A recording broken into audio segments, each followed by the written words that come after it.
Reciprocal space के previous lecture में हमने जाना कि किस तरह लैटिस वेक्टर्स को रियल स्पेस और रेसिप्रोकल स्पेस में रिप्रेजेंट किया जा सकता है। जबकि दोनों ही स्पेस एक दूसरे से अलग हैं, फिर भी लैटिस वेक्टर्स को ईजिली एक स्पेस से दूसरे स्पेस में ट्रांसफॉर्म किया जा सकता है। इस वीडियो में हम रेसिप्रोकल लैटिस के ज्योमेट्रिकल रिप्रेजेंटेशन और सिंपल क्यूबिक लैटिस वेक्टर्स के रेसिप्रोकल स्पेस में रिप्रेजेंटेशन को डिटेल में जानेंगे। यह एक 1D रियल ब्रावियस लैटिस है जिसका लैटिस कांस्टेंट a है, तो इसका real lattice vector a x cap होगा। इसके रेसिप्रोकल लैटिस वेक्टर की बात करें तो यह सिंपली 2 पाई बाई a होगा, जिसकी डायरेक्शन k x के अलॉन्ग होगी, यानी x डायरेक्शन में।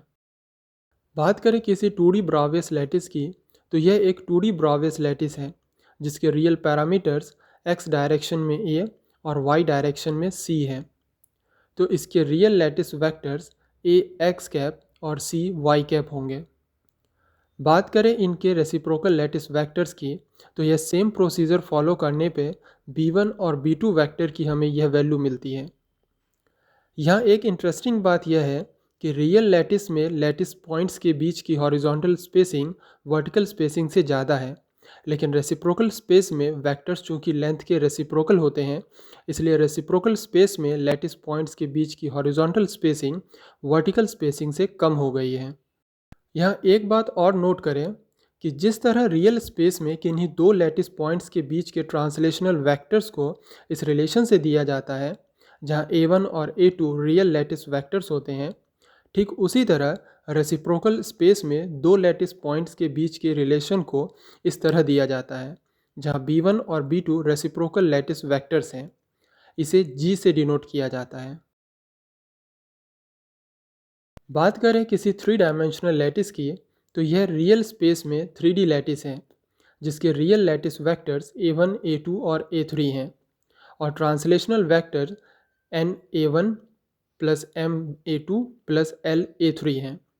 वहीं रेसिप्रोकल स्पेस में इसके reciprocal lattice vectors b1, b2 और b3 होंगे।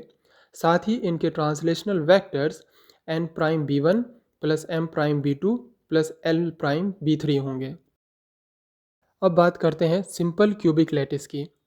रियल स्पेस में एक सिंपल क्यूबिक के real lattice vectors a x cap, a y cap और a g कैप होते हैं, जिससे इसका वॉल्यूम a क्यूब होता है। इन वैल्यूज़ को रिलेशन में सब्सटीट्यूट कर सिंपल क्यूबिक के reciprocal lattice vectors find out करें तो यह 2 pi by a x cap, 2 pi by a y cap और 2 pi by a g cap आते हैं। जिसे ड्रॉ करें तो पाते हैं कि सिंपल क्यूबिक का रेसिप्रोकल लैटिस भी सिंपल क्यूबिक ही है, केवल लैटिस के लेंथ में चेंज आया है। लेकिन यह ज़रूरी नहीं कि रियल और रेसिप्रोकल स्पेस में लैटिस सेम ही रहें। जैसे BCC, रियल स्पेस में BCC के रियल लैटिस वेक्टर्स यह होते हैं, जिसे हम प्रीवियस लेक्चर में पढ़ चुके हैं। BCC के प्रिमिटिव सेल का वॉल्यूम इसके यूनिट सेल के वॉल्यूम का हाफ होता है।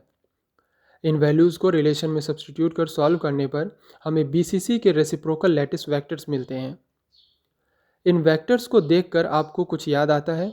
जी हाँ, यह वेक्टर्स FCC के प्रिमिटिव वेक्टर्स के एनालॉगी हैं। एक BCC रियल लैटिस का रेसिप्रोकल लैटिस FCC टाइप का होता है। ठीक इसी तरह FCC लैटिस की बात करें तो FCC के रियल लैटिस वेक्टर्स यह होते हैं और इसका प्रिमिटिव सेल का वॉल्यूम इसके यूनिट सेल के वॉल्यूम का 1/4 होता है। इन वैल्यूज़ को रिलेशन में सब्सटीट्यूट कर सॉल्व करने पर रेसिप्रोकल लैटिस वेक्टर्स यह आते हैं। जैसा कि हम जानते हैं, इस तरह के वेक्टर्स रियल स्पेस में BCC लैटिस के होते हैं। इसका मतलब FCC रियल लैटिस का रेसिप्रोकल लैटिस BCC होता है, जिसके साइड की लेंथ 4 पाई बाई a होती है।